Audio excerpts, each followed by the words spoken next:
ভাঙা ডিম ছুঁড়ে মারা প্রসঙ্গে ভিডিও বার্তা দিয়েছেন এনসিপি সদস্য সচিব আখতার হোসেন। নিউইয়র্ক থেকে এক ভিডিও বার্তায় তিনি বলেন, শেখ হাসিনার গুলি বুলেটকে বিন্দুমাত্র ভয় পায়নি, ভাঙা ডিমে কিছুই আসে যায় না। আখতার হোসেন বলেন, নিউইয়র্কে বিমানবন্দরে নামার পর আওয়ামী লীগের সন্ত্রাসীরা হুঙ্কার দিয়ে অশ্লীল ভাষায় গালিগালাজ শুরু করে। তারা এনসিপির যুগ্ম সদস্য সচিব তাসনিম জারাকে উদ্দেশ্য করে অশ্লীল ভাষায় গালিগালাজ করেছে।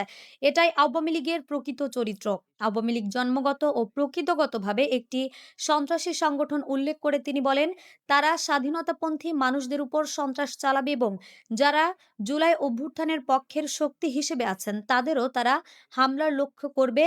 এটি নতুন কোনো বিষয় নয় এবং এতে আমরা আর অবাক হই না। তিনি আরো বলেন, আমরা সেই প্রজন্ম যারা হাসিনার গুলির সামনে দাঁড়াতে ভয় পায়নি, তাই কারো ভাঙা ডিমে আমাদের কিছু যায় আসে না। বরং এই ঘটনার মধ্য দিয়ে আবারও প্রমাণিত হয়েছে আওয়ামী লীগ একটি সন্ত্রাসী সংগঠন।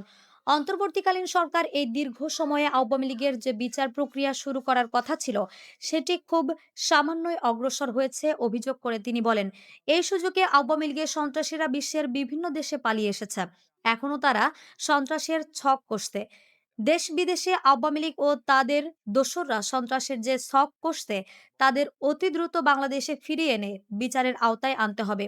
প্রধান উপদেষ্টা ও তার সফর সঙ্গীদের বহনকারী এমিরেটসের একটি ফ্লাইট স্থানীয় সময় দুপুর নিউইয়র্কের জন এফ কেনেডি আন্তর্জাতিক বিমানবন্দরে পৌঁছায়। কিছুটা দেরিতে বিমানবন্দর থেকে বের হলে বিএনপির মহাসচিব মির্জা ফখরুল ইসলাম আলমগীর, বিএনপির ভারপ্রাপ্ত চেয়ারম্যানের পররাষ্ট্র বিষয়ক উপদেষ্টা হুমায়ুন কবির, এনসিপির সদস্য সচিব আখতার হোসেন এবং এনসিপির সিনিয়র যুগ্ম সদস্য সচিব ডাক্তার তাসনিম জারাকে ঘিরে স্লোগান দিতে থাকেন আওয়ামী লীগের কর্মীরা।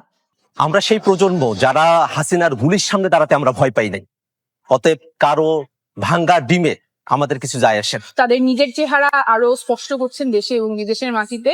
এটা থেকে কোনো সাপোর্টের চেয়ে বরঞ্চ তাদের নিজেদের প্রতি ক্রিটিসিজমটাই বেশি।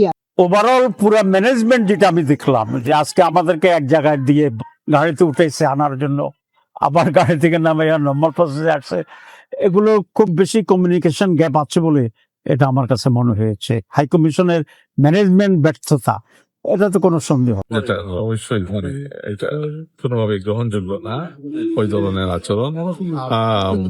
মানে আওয়ামী লীগের যারা দেশ থেকে বিতাড়িত হয়েছে তখন পালিয়ে অন্যখানে আছে, মানে এদের কাছ থেকে এগুলা এক্সপেক্টেড। এটা একটা অনাকাঙ্ক্ষিত ঘটনা এবং সেটা নিয়ে আমাদের ফরেন মিনিস্ট্রি, আমাদের এখানে নিউ ইয়র্কের আমাদের যে কনসুলেট অফিস এবং আমাদের পার্মানেন্ট মিশন, এরা এটা দেখবে।